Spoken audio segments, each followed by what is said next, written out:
And we're live. Welcome back, everybody, to Behind the ToolBelt. Today is episode 237. We have another special guest. Stay tuned. We will be back after a short intro from our sponsors.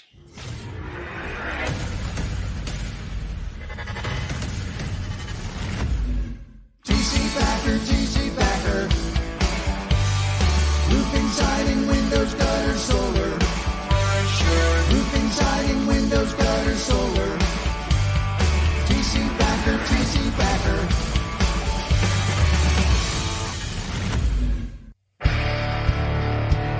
My name is Ty Backer. The name of the podcast is called Behind the ToolBelt. Thank God this isn't live, or is it? You assholes go live. We might be here for a while, so buckle down. Welcome back, everybody. Sit back, relax, enjoy your lunch. I got another great guest today, David Gatto from Future Solutions, Fencing and Outdoors. My friend, know David for now a few years now. Yeah.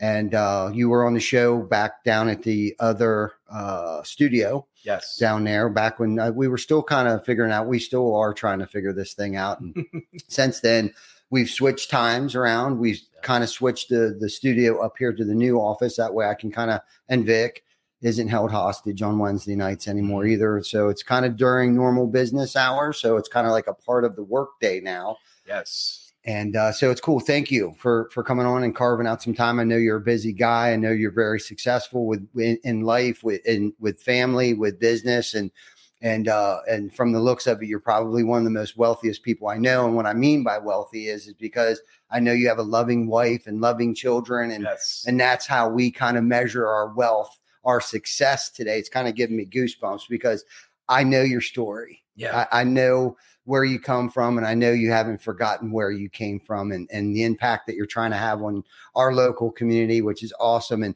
we kind of feed off each other. We don't talk all the time, but like we both inspire each other, because you'll shoot me a message every now and then, like, dude, you're crushing it. And, and thank you for that. And I'm guilty of not doing that as much as I probably should, but I know that you're inspired, by what we do. And I know we're inspired by what it is that you do over there, whether it's Toys for Tots. I know you do that cold plunge challenge, man.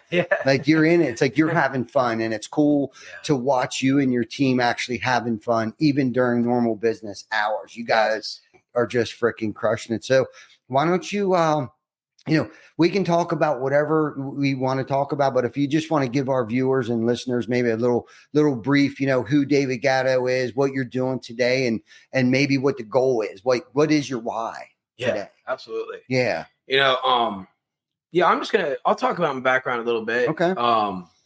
It's a checkered past. Without getting into war story and stuff like that, I'm just going to say like this, like, hey, because I like to put it out there for people. I like to show people who maybe have been in my position or who are in my position from the previous life, from how they used to be, that there's hope out of that. Right. So, I did 11 years in prison. I was in various different rehabs, mental institutions, psych wards, halfway houses, three-quarter houses. So I was addicted to drugs and alcohol for a long time. And then one day that all stopped. In 2014, I had gotten arrested for a retail theft. I went to prison. And when I got out of jail, I was sleeping in a cemetery in York, Pennsylvania, which is on top of the hill on George Street out there. And I happened to run into a guy who changed my life. That guy was Robert Allen. And so Bob Allen runs Life Speaking Foundation. And he took me in with no money. I had nothing to offer the guy. And, he showed me true love, right? When somebody helps you out, when you don't have nothing to offer them, that's like my definition of love. Yeah. Right there. Yeah. And, so from that recovery house, that's where Future Solutions Fence and Outdoor was born. That's where my recovery started in 2014. And I literally rebuilt my life with no driver's license, no money, no vehicle. I walked around pushing a wheelbarrow filled with tools that was borrowed from Bob Allen, and went and knocked doors and sold jobs and built what I have today. And, just to sum it up, I'm living my dream life. I have a wife. I have 4 beautiful children. I have 3 daughters and a son. I have a great, thriving business. We have a couple locations. I have an excellent staff, and my life's full. Like I was telling Ty earlier, after this, I'm setting up for my daughter's 5th birthday party, which I wouldn't miss for the world. So, that's just a little bit about my background and where I'm at today. Yeah. And you put it very nicely. You wrapped it up and packaged it nice and didn't go too far out in the weeds, but let's give Bob Allen a big shout out. It's kind of giving me goosebumps. That guy has helped so many people and has a very similar, familiar path as you and I, and maybe worse, maybe better in some instances, but big shout out to Bob. But one thing, and the reason why I wanted to shout him out was because you had mentioned, open arms and love, right? And 2 things went through my head is the heart that Bob's got, right? Like that's a lot. The guy has devoted his entire life to helping men and a few women over the years. He's been doing this a long time, way before our time. Yeah. And so he's been kind of like one of the trailblazers and mentors, of sorts for both of us, because he was there for me too. I never had to stay at his place, but he did. He helped me with, I needed to do community service and things like that. But I have referred a lot of people over to him. So he's impacted many people's lives. But you had touched on love.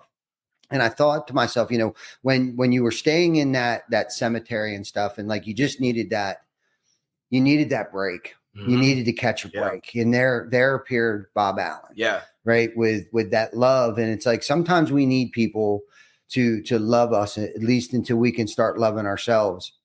Let's talk about that a little bit and dive into that, where you had that paradigm shift and how maybe that second chance and that love that you experienced at that moment.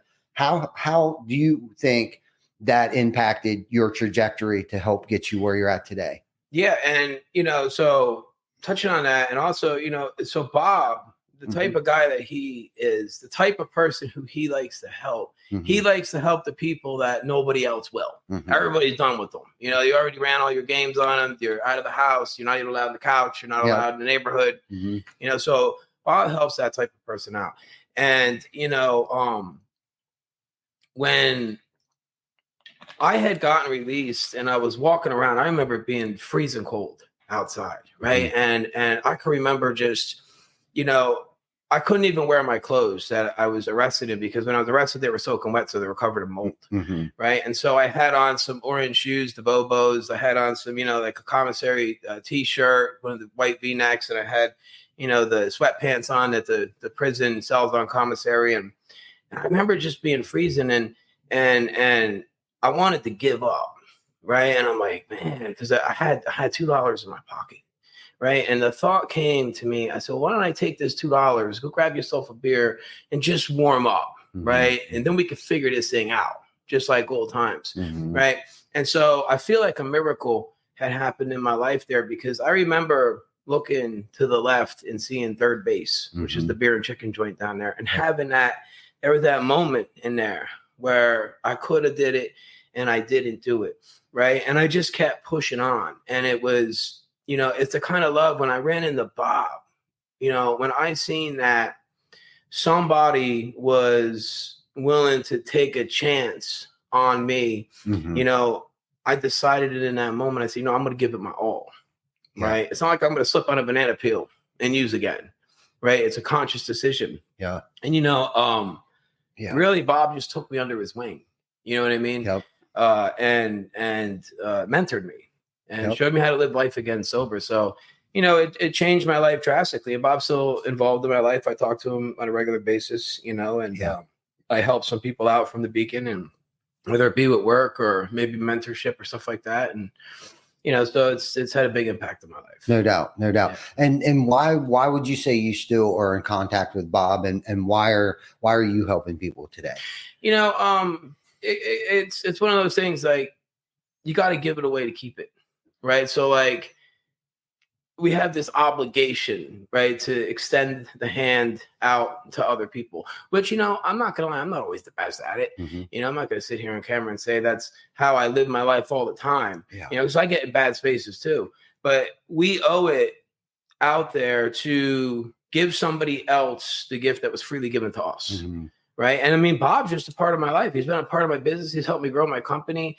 My building belongs to Allen Oil, and I lease it off them, and it's Bob's family. And I've helped the Beacon out over the years and different things. And they've helped us out more than we've helped them out. But that we got to be in that cycle of giving it back to get it. It's like an ecosystem. Yeah. If you don't give it, you don't get it back. Exactly. Right? It's like if it were to rain outside and the earth just held all the rain and didn't give it back, everything would die, right? But it gives it back. And it rains some more. So it's like an ecosystem. Yeah.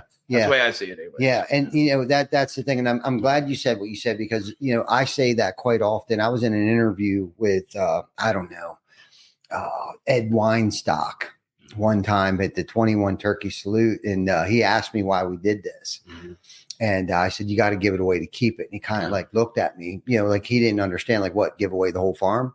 And that's not what that means. Right. That is give even when I don't have enough, you know what I mean? And that's what Bob has done. And that's the example, Bob. And at first I don't think I understood that either, but being a person in recovery, right.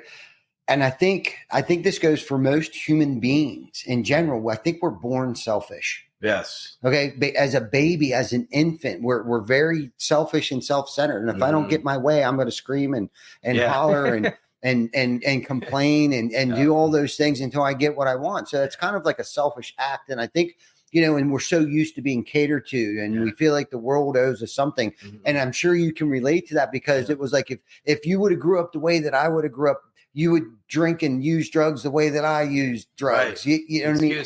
All these excuses, right? So we come in, we meet people like Bob, and whether it's court ordered or whatever, however we got here, right? But we find people like him, and we see them devoting their time, a good bit of their time.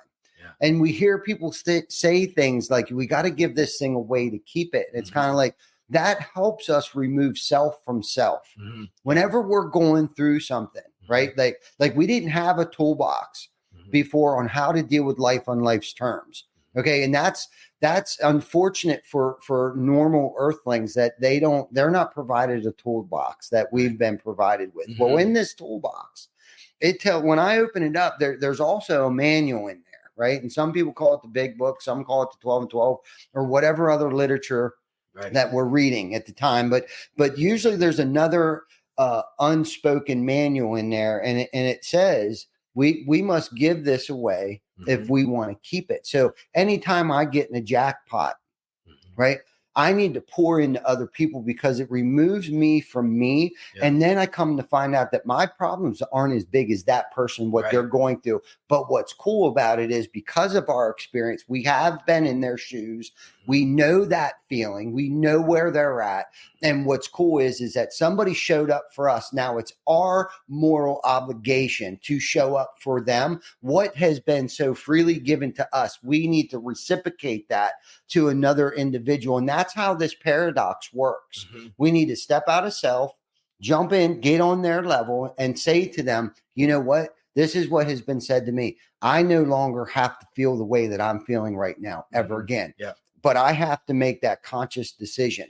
Right. And they talk about the not to get too far out in the weeds on this, but there's 3 steps. I can, he can, I think I'll let him. All right. So I admitted, I made a decision.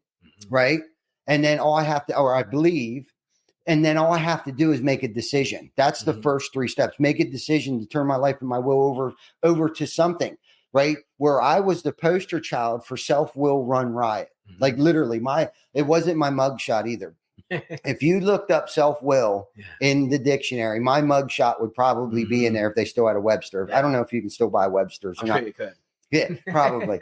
We have Google today. But anyhow, Google, no, I'm just kidding. And AI. But that's the thing. And that's just one very small aspect of what that means by giving this thing away in order to keep it. And then they talk about practicing these principles in all of our affairs. And David, this is where I think you and I really jive on this, because we have carried what we've learned from people like Bob Allen and some other groups of circles of people that we run with in our personal life.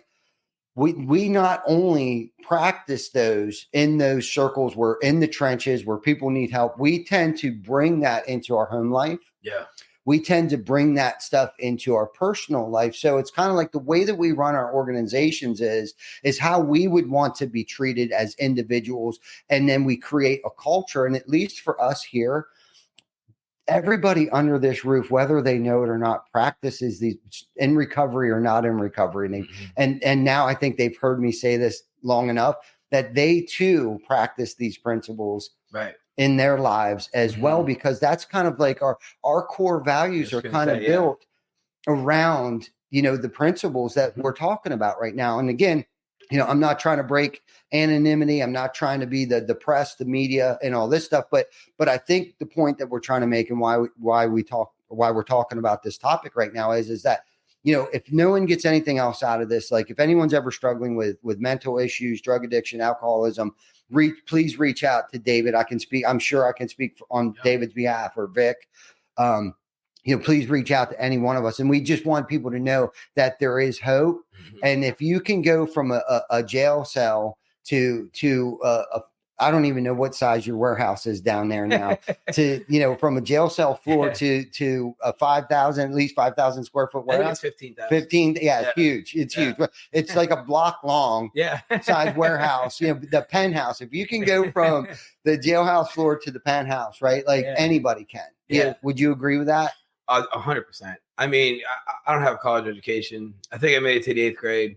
I lived in the streets. I went to prison. So, if you're out there and you're trying to start your business, you got to think about it like that. You got to think about it like, hey, if somebody starting from the very bottom with all them things taken away, like literally living in a halfway house without even a vehicle, if they could get that going, if I could get that going, you could get it going, right? Because you're nothing special. It's not like I have a degree, right? Which, I wish I did sometimes. Yeah. But me too. I used to bash education a lot. And then I started realizing, man, I wish I would have took a few marketing courses. Or accounting courses. But man, if we could do it, why can't anybody else? And that's a good segue, because like we talked about, you run a very successful organization over there. And it's, that's the thing I think, at least for me, and I know for you, because we've had this conversation before, and I think I've even seen you post stuff on social about surrounding ourselves, being humble enough. And I think we touched on this even before the podcast, was being humble enough, and this goes for any business, right? But, if we're done with the subject of recovery and stuff, any business organization, right? Like, I can't go to school for everything, even if I went to school. Yeah. Okay. And so that's general education. That would be, we would have to be accountants, business majors, all the marketing majors, CPA, attorney, like we just don't have enough time. There's not enough time in the day or lifespan for us to educate ourselves in all these facets of life to become this perfect business foundation, blah, blah, blah. So what we have done is we've surrounded ourselves around smarter people than we are 100% in certain aspects of our business. And I always use our website designer guy as an example. Could I build a website? You're right. There's not much I can't accomplish. And I've proven that to myself many times over and over and over, usually the very hard way. That's why. Okay. Through trial, errors, mistakes, I've made more mistakes than anything. And one of them would have been probably to try to create a website. 1,000%. Okay. So why would I take 3 to 6 months to try to educate myself and design, copy, paste, whatever all these platforms are that it takes, WordPress, all this stuff, right, to create a website? Why would I do that when all I got to do is hire a guy? Right. It takes him 30 days. Right. We do some approvals. Yep. Love it. Looks great. Yeah. And then outside of that, so if I would have did it myself, now I got to figure out Google. We talked about that. SEO. Right. So before we leave, let me introduce you to John, our Google guy. So long story short, our website guy, we ended up hiring him. He came to work for us full time now. He operated our website. Empinati or no, John Stauffer. Big Stauffer. Okay. Yeah, big shout out to John Stauffer. you reached out to me. Before you leave, I'll introduce you to John. Absolutely. He'll answer any questions you need. We call him Google John. Yeah. Google Johnny is what my dad calls him. Well, there's a lot to it. Yeah. There really is. So why would I inundate myself all day long working on the PPC, pay-per-clicks, Google ads, the map, all the pages. Yeah, all this stuff. Like, not that I don't want to know how these things work, but I don't want to be doing that all day long. Why? Because why I have my back turned right over here, inundating myself with all this stuff that I don't understand. And we talked about this earlier. I don't pick things up as quickly as everybody else does all the time either. Hire a guy. That's all he does all the time, guy or gal. Let them do that. So then we can work on the business things that need to be worked on, right, opposed to working in the business on these things, right? Like we got people that account payable, receivables, financials, estimators, all these things that I used to do it. Oh, yeah. Used to do all of it. But you said earlier, we've created this bottleneck. Yes. And I think where a lot of that came from at first, why I did everything, was pride. Nobody can do it as good as I can. Right. Well, how long were you stuck in that? I got stuck in that for probably a good 6 years. If it was a technical job, I would delegate some work out to some crews. But if it was a technical job, I had to do it, right? I had to be there. If there was a new piece of equipment, it was a $30,000, $40,000 machine, I had to drive it. If anybody wrecks it, it's going to be me, And then I got to the point where it was like they just don't make sense no more. Like you can't do this. You can't go any further. You stopped growing, right? And then so I had to. I can remember it clearly one day when I just said, you know what? I said to crews out, I said, I don't care what they do. I said, I don't care if they wreck the trucks, break the machines. I said, everything's insured. Of course, I didn't want them to do that. Of course but not. I let them go. And I found out that those guys were skilled carpenters, that they were better than me. And, so I had, given up the tool belt per se, for the show. Yeah. And it created all kinds of freedom, but that's when my growth as a business owner really started to accelerate, right? Because I got the estimators out there, I got the administrators, the junior executives in the office, I got inside sales, outside sales, I got the production team, right? I got people working in business development, and I'm generating ideas, and so like my role had changed to where I'm more of an individual coach to key members of my staff, where I meet with them and I keep a pulse on the company, KPIs and stuff like that, and see like how everybody's doing it and are things progressing. And once I stayed stuck in it for a bit. But like I said, I couldn't get past, $1 million, $2 million. I'm like, what's going on here? Yeah. Right. And I'm like, how are people doing it? Yeah. Well, that's how they're doing it. I asked myself the same question. Yeah. You don't see Sam Walton out there working. Well, of course he's dead now, but he wasn't out there working a cash register, was he? No. He was out flying airplanes around looking for locations to drop Walmarts. Yeah. Great book, by the way. Yeah. No, I love that. I love that. So how long did it take you? So once you started, when the pain was great enough, right? You started to release the pride, starting to humble yourself a little bit and realize that, hey, I do have people in this building that are actually really good at what they do. Okay. Where now I'm just mediocre at everything. I can't excel anywhere because I'm wearing too many hats. Yes. Right. And I stayed stuck in that for a minute too. So how long did it take for you? Okay. So there's two things that at least happened for me.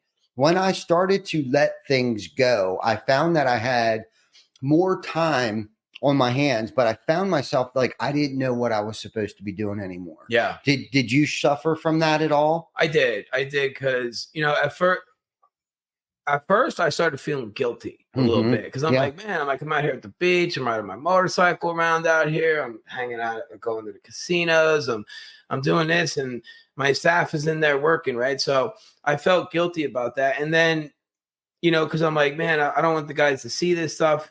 They're going to think that this is what it is and that they're slaves and all this other stuff I went through. And then, I really started thinking to myself, like, it was like too much of that started happening. Where I'm like, whoa, I'm like, wait a second, man. Like you're letting your competitors kick your ass. Like you're asleep behind the wheel, bro. Yes. Like, do you want these people getting on top of you, getting out of there? Like, no, man, like there's a balance that you got to keep in there. And even when I'm on vacation, I bring the laptop with me. I got the tablet just in case I got to do something on the fly. I got to be an assist to my sales team or something like that. But you have like especially you got to realize like, okay, I could do that if I didn't want to grow at all, right? Once you stop growing, you start dying, right? But once you start excelling and growing, opening new locations, making plans to open more, now you're involved more in your company. It's going to require more of your presence, right? And you got to be okay with that, right? Because listen, I'm not the guy to go off on the island. You know, I need to be in this. Like, I love being in this. I love competing with the other fence companies out there. You know, it makes us grow, makes us better. I love problem solving, you know? So like I said, I mean, I didn't know what I was supposed to be doing. And thank God I have a coach who said, well, wait a second, Dave, you know, that sounds fun and all that stuff, but here's what I've seen happen to people in the past, you know? So they really laid it down for me. You know, but I went through a couple of years of that. No doubt. Okay. Yeah. So you had to reel it in. Yeah. You started to get a little taste of the financial success. Yeah. Right. And complacency that I think some of us and some people unfortunately stay in that. And I really think that's why, 80%, I think, and not just roofing contractors, but I think contractors in general, 80% of us go out of business in 4 years, and all businesses, 90% of them go out of business in 10 years. And I think some of that has to do with complacency. Yes. Right. And I've been there, but I've always been that guilty guy. Okay. But most recently, I think when we started to travel a couple years ago, and I really started taking my finger off the pulse. Okay. And we were working. I mean, don't get me wrong. We were just working on something else. It was one of the golden eggs, right? This is the golden goose, and the golden goose has produced golden eggs for us in other avenues, whether it's, investment properties, a landscaping business. How I had a motorcycle shop for several years. I ended up selling to my cousin or my partner, and some other things, right? That just are portfolio companies that we've invested in and stuff like that. So what happened was I had to reel myself back in because I felt like nothing. Thank God. I don't think we were suffering. I was, I mentally was suffering because I felt like, what was I asleep at the wheel? Yeah. Do you know what I mean? It's anxiety. That anxiety. Yeah. You know what I mean? Like I would, the further and further, and like we're implementing new processes, SOPs, and like, I'm not a part of this. I'm not helping design this. I'm not helping build this thing anymore. Not that we didn't have great people. And the great thing that I did realize from that though was because this was for a good, almost 2 seasons. We traveled for 2 roofing seasons, meaning, or off season conference seasons, so I don't know if that's officially 2 years or maybe 12 months total, but you're speaking about recently. Correct? Yeah. I seen you were all over the place. We were all over the place and working probably living harder. On the road. Yeah. It's hard. Right. And being insecure the whole time about like what's going on back here at work and trying to keep a clear mind, going live, interviewing people, trying to come up with questions. And I saw the toll that it was taking on the team because we had an entire team media crew. We created a media company, Behind the ToolBelt Media Group today. They were at the Best of the Best last night out there filming stuff. Congratulations on everything. Thank you. But okay, so I had this, I always refer back to the big black filing cabinet that I used to have in my office.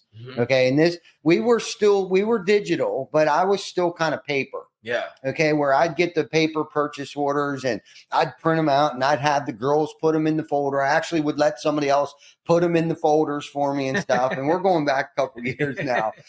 And so I was ordering all the materials, scheduling the jobs. I mean, everything, estimating, takeoffs, blueprints, the whole 9 yards, right? We'd get the job, purchase orders would come in, mostly new construction stuff.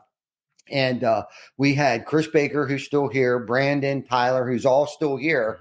So there's 3 or 4 people that I turned this filing cabinet over to, that just to give you an example, that it literally created 3 to 4 jobs. Just this one, what I thought was just a job was to receive the purchase order, put it on the calendar, order the materials, schedule the crew. Yeah. That's not one job. No. To you, it might have been. Yeah. To me, it might have been. It's going 1,000 miles an hour. Right. Going to get on a Red Bull. Right. And and that almost killed me. I mean, it really did. My health and everything was suffering. Mental. I've been there. Right. So like, they took the filing cabinet out of my office. There's the scratches still on the floor over at the old office. Yeah. So, but what happened was, okay, a lot of things happened there, a lot of good things. And one, the company started to grow exponentially. Yes. But then it also started to create more opportunities for other people to come into our organization too, which was a cool thing. But then I found myself sitting at my desk like this. Like I felt obsolete now. They don't need me. Yeah. What am I supposed to be doing? Like all these crazy thoughts were going through my head. And unless you've experienced this, you wouldn't know the feeling that I felt at that point in time, because I was so used to driving hard. Boom, boom, boom. Like every day. And all these things that were stressing me out that I thought that I should be working on, none of them, I couldn't think of what they were anymore. It was so crazy for me. So it took a while for me to realize, what it was I was supposed to be doing. And it's crazy because fast forward to today, I read this book by John Gordon. It's called The Energy Bus. I have it. It's a great book. Yeah. I bought all his books. I got the box. It's got all his books. I just gave Lauren 3 of them. She's going to the Outer Banks for a week, and most of them are small reads. Yeah. And anyhow, in that book, he talks about CEO. Yep. Okay. Most people think of a CEO as a chief executive officer. Now, our job today is to create other CEOs, not chief executive officers, but we are chief energy officers. We bring the heat. We bring the energy. We bring the flow, and that helped put that into perspective, not just recently, but like when I read that, I thought that just solidified and galvanized what my job is supposed to be today, because it goes back to even when you go home at night, like when daddy goes home, he sets the tone, right? We're the tone setters here. Yeah. Oh yeah. I don't know how many times I've turned the tides here where somebody could be having a good day until I walked in the building. Oh yeah. Yeah. There's an energy that emanates. Yes. So we're the ones that are supposed to bring the energy to the vision, the mission, and the goal. Like I'm on this vision, mission, goal. Like here's the vision, guys. Here's the mission we got to go on. And if we do that, here's the goal that we're going to reach. Yeah, absolutely. You know what I mean? Like that's like, and it took me a while. There was a weird transition. And then going on the road, traveling around right when I thought everything I know my job now. Okay. As owner, CEO, founder, all those stupid tags I was putting on everything that just to make me feel a little better. Right. I'm still trying to figure it out, and I'm still trying to figure it out. Yeah. You know what I mean? I really am, honestly. Yeah. We don't all have it together. No. From the outside looking in, like, man, this guy really knows what he's doing. But you know what I mean? Think about it. How much do you think I really know? I've been in great education. Right. I just go by my gut. By my instinct, and intuition. Yeah, and like you were saying, like, sometimes if you're positive, you can turn a whole entire building around. You can turn any bad scene typically into a good scene, and it's like if I'm having one of those days, those days, man, when you wake up and you just want to rip people's heads off, or you feel some kind of way, and in those days I stay out of the office. Yeah, I'm like, don't go in there. Yeah. You're gonna give somebody a bad day, so don't even go in there. And like setting the tone too, like. Some days are difficult.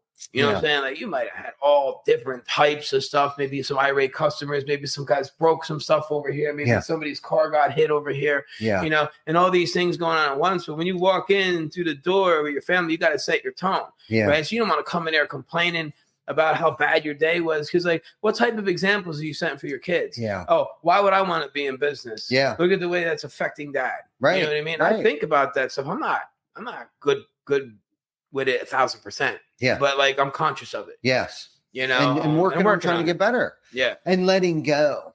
Right. Of that. So when you go home, you can kind of turn things on. The other thing is too, I'm glad you brought that up, because I don't want my house in chaos. No. When I go home, that needs to be my peace and serenity. Yes. But I play the part in that, because when I get home, the family's just family. Right. Yeah, they're doing their thing. Yeah, they're doing their thing, man. And being all happy, giddy, enjoying because of what we do. Right. They get to live that life, and it's like, okay, well then I want to come home and piss on everybody's parade. Yeah, ungrateful little mess. Throwing their dinner in the garbage, feeding it to the dog. Yeah, but it's like this is the thing, and like you said, we have to lead by example. So, do I want to complain in front of my family, my kids, my children? No, because then they're going to be complainers, and this goes into we talk about we are the sum of. Right. We are influenced by our environments. You know, whether we know that or not, from the time we were hanging out with the guys on the street corner, Yeah. those were our influence. Our school teachers were our influence. How we thought, how we think, you know, is because of our environment that we were in or put ourselves in, regardless. And it's like, I'm very aware and conscious of that. And I've actually been kind of like trying to study that, because you hear people say, where are the sum of?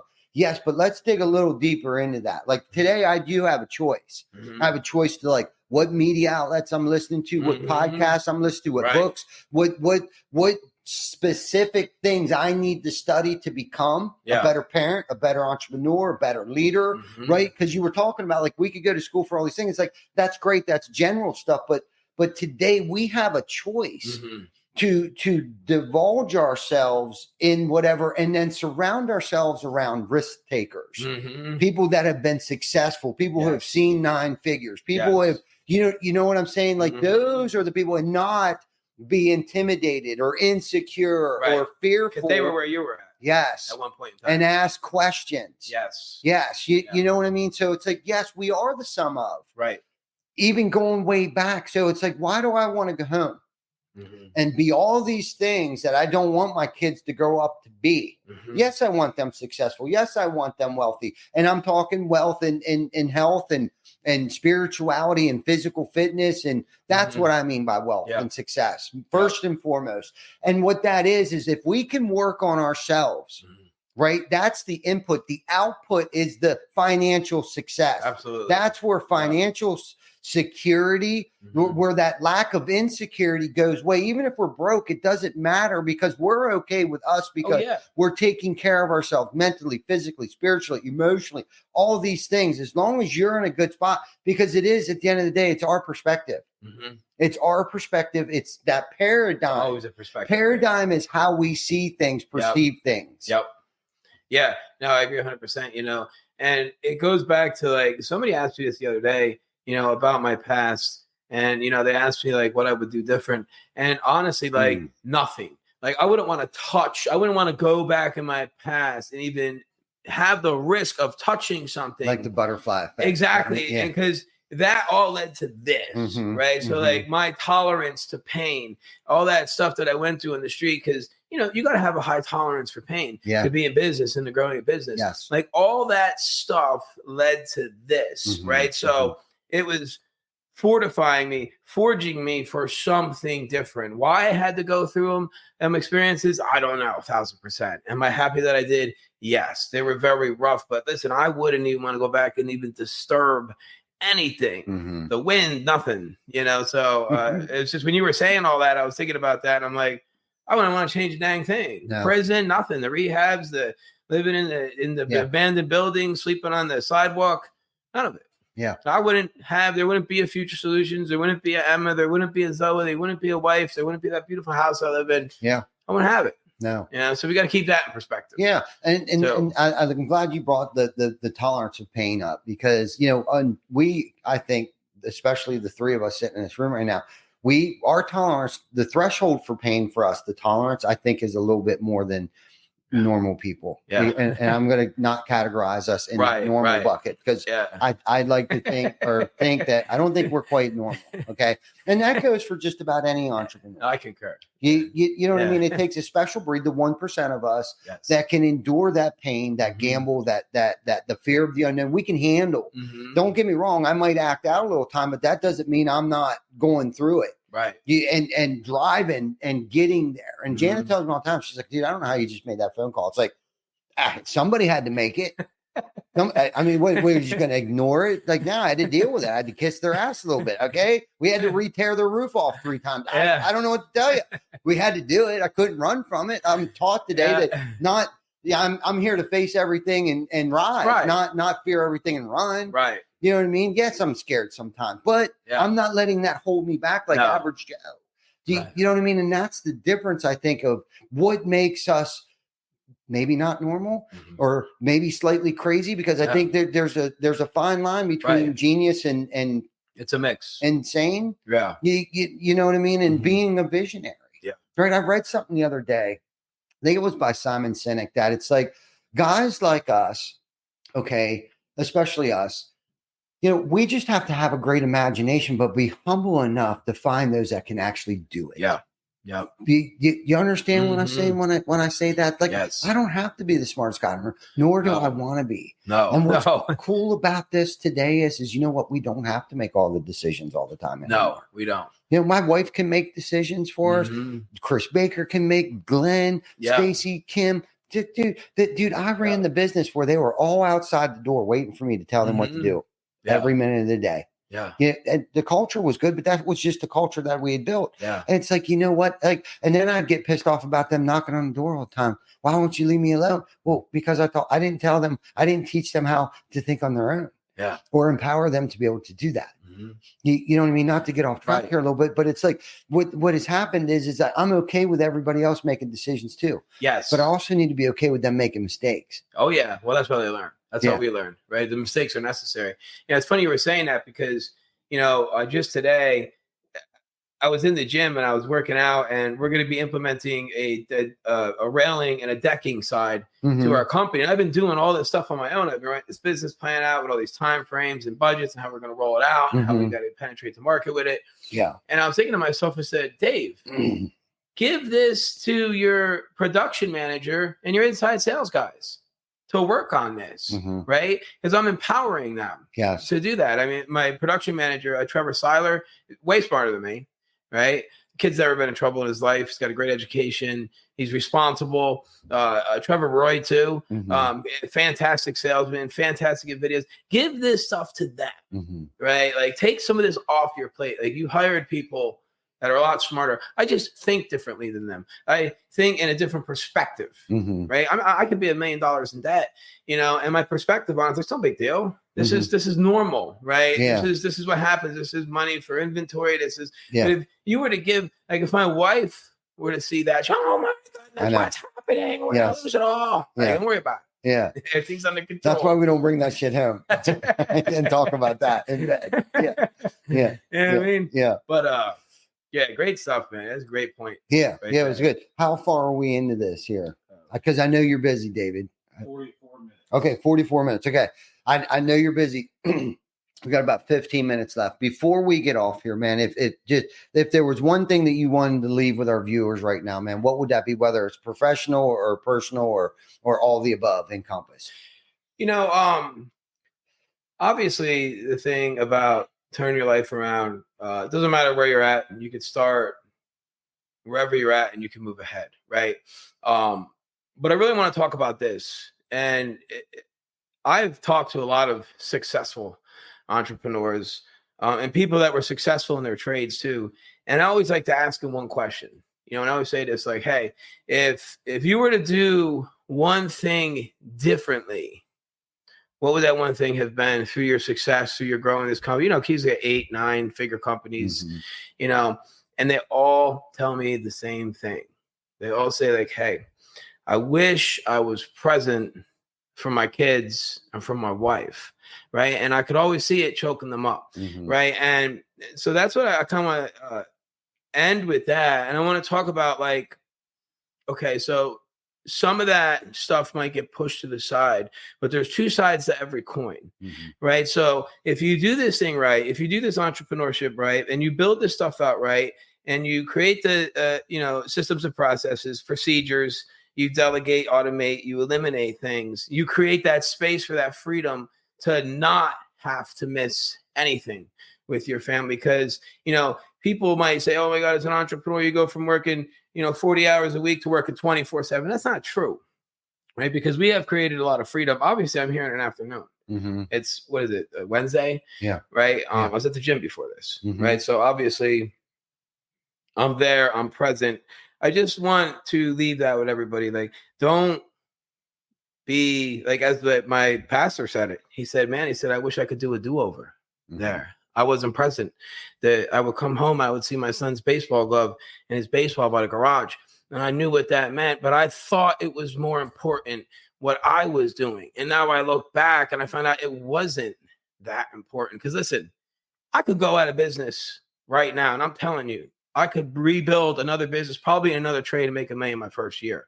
I built those muscles up, right? I'm not bragging or anything like that. I just know a lot about business now where I could do that, but I cannot do that with my family. Mhm. Right. You I can't cannot rebuild break that down and rebuild that. I cannot lose somebody from there. So as long as I got them, I can always rebuild. So I just want to leave that. Focus on your family and let go to grow. Yeah. You know what I mean? I love And that. create that freedom that we all want. Yeah. You Yeah. know? I love that. I love that you brought that up, because we brought somebody on this week, and I had a good conversation with him on Monday, and he's like, he shared something with his wife in our manual, company manual, that they get a copy of the manual when they start, and they have to sign it. And basically it states in their family first. Mhm. And this guy's worked for Fortune 500 companies and stuff. We're blessed. Mhm. I'm blessed to have this guy. And he's like, I've never worked for a company like this. He's like, I can't even believe you have that in there. Yeah. Do you know what I mean? It's like, if you got to leave early, leave. You know, if you got to come in late, come in late. Yes. When you're here, but I need you here. Yeah. Right. And what's crazy about that is it's taken me a long time to come up with that, because I'm not, and I'm still on the fence with this whole work-life balance thing and stuff like that. It's kind of like, when it's time to get shit done, it's time to get shit done. Right. Yeah. I call it more like work-life blend. And when I talked about a lot of the traveling, my family comes with me. Mm-hmm. You know what I mean? To these other locations and stuff like that. And she knows, like, hey, this is what she signed up for. And having the right significant other too, to be patient and tolerant, because there are nights that we got to burn the oil, the midnight oil and stuff like that, but they see the dream, they see the goals, they see the vision, the mission. Yep. And the goal there. So that, I think, is key too, is having the right significant other. And I think the three of us sitting in this room have been blessed with those that stuck. I hit the jackpot. That stuck with us through a lot of this stuff. But I love that you brought that up, like your family. Yes. And that's the thing that I think as individuals, I don't want to sum it up as men or women, but I think work, we think that's what we need to be doing to be providing for our families, is just killing ourselves, working, putting the hours in, trying to bring that paycheck home. And that, yes, it is. We need them to have shoes and clothes and food and refrigerator and lights and internet and the iPads and all those things that we think our family needs, right? They do need those things, right? But there's also that time that we carve out. And it's like, we got to be intentional with that time. If we see the glove there, you got to think to yourself, how important that mission that I was on when I was going to ignore that glove sitting there. Mm-hmm. Can that wait till tomorrow, or can I delegate that to somebody else to spend probably only 10 minutes to throw the ball back and forth until they get distracted with a buddy that just rode his bicycle down the street, and now all of a sudden they don't want me anymore. Yeah. But it was just taking that time out and giving them that 10 minutes and being consistent. Right. And being conscious. This past school year. Yeah. This past school year. Cause I was like, I always had to be the first one here and last one leave. Did it for years. Yeah. Did that too. Okay. Yeah. This past school year, Rocket, I was intentional about when I left for work, because I would used to leave 2 hours before, 2.5, 3 hours before he'd even get up to go to school. Well, this past year, he started VOTAC. And not to hold everybody hostage here, I know we're running out, but I like to share this because that's such a great topic that you brought up, because there is a time and a place to bust your ass. You know what I'm saying? Yeah. It's so much easier for us now, being in the position that we are, to talk about the work-life balance and things like that, because I don't want people to think, I only have to work 40 hours a week my first year in business. That I don't think that's the case. You know what I mean? That now, if you're trying to, you probably won't last very long. Okay. So it's easy for us to sit here today and talk about that work-life balance or blend. Okay. Because it won't happen. You're going to have to kill yourself, literally, almost get to the brink of suicide and homicide or something. At least for me, I don't think we'd be here. And Jen and I laugh about that all the time. But that intentional time with your family, whether it's 10 minutes or an hour, date nights every Tuesday, come hell or high water. I don't care if we're in town, out of town. Tuesday night, date night. Jana, I know I need to leave here. I work out in the afternoons. I know I got to leave an extra hour early if I want to work out. I know I need to be ready, front, center, present, ready. Yes. 5 p.m. The most important part, present. Yeah. Mentally present. Yeah. That doesn't mean why we're at Outback, I'm like this. Yeah. Put the phone away. Yeah, got to put the phone down. That's not that important. Yep, I'm still guilty. Yeah. And 9 chances out of 10, I'm just scrolling Facebook anyhow. Oh, yeah. We're all guilty of it. You know, right. it's a habit. And, you know, I just wanted to, somebody who taught me about that. He probably doesn't even know it. But he influenced me a lot on that was Eric Obrant. Yeah. Is that how you say his name? Obrant? Yeah. Yeah. I call him Erico. I'm telling you, every time I see the post with him with this kid and the ice cream and be intentional with your time. He's got that theme going. And it's almost like he branded that somehow. And it's in my head. Good. You know? Yeah. And I'll let him know. That. Yeah. Yeah. I'll let him know. I talk to him every Tuesday. Yeah. Yeah. Every other Tuesday, actually. But no, great episode, brother. Absolutely. Thank you so much for carving out some time to come out here. I know it's a big day. It's a national holiday. It's a birthday at your house. Emma's birthday. Yeah. Pool party. Yeah. There you go. So, but thank you. And thank you everybody for tuning in again. I hope you guys enjoyed this as much as I did on your lunch break today. Until then, next week, we have another great guest coming on next week. He comes from the insurance side of things. Ooh. Yeah, it's going to be good. Doug Quinn. Ben? Oh, Quinn. Oh, yeah, okay. Doug. Yeah, a guy that I met on the road. Got to speak with him on a panel at Win the Storm this past year. He's got great stories, an OG in the roofing insurance industry. Yeah, old school guy. And a lot of value there. Yeah, a lot of value there. A lot of stuff we're going to learn. Yes. For sure. Yeah, for sure. By listening to him. Hopefully I can shut up long enough to listen to what he's got to say. So anyhow, thank you guys. Thank you, David. And you guys have a great day. And we'll see you next week at 12 p.m. Eastern Standard Time. Yeah. See you guys.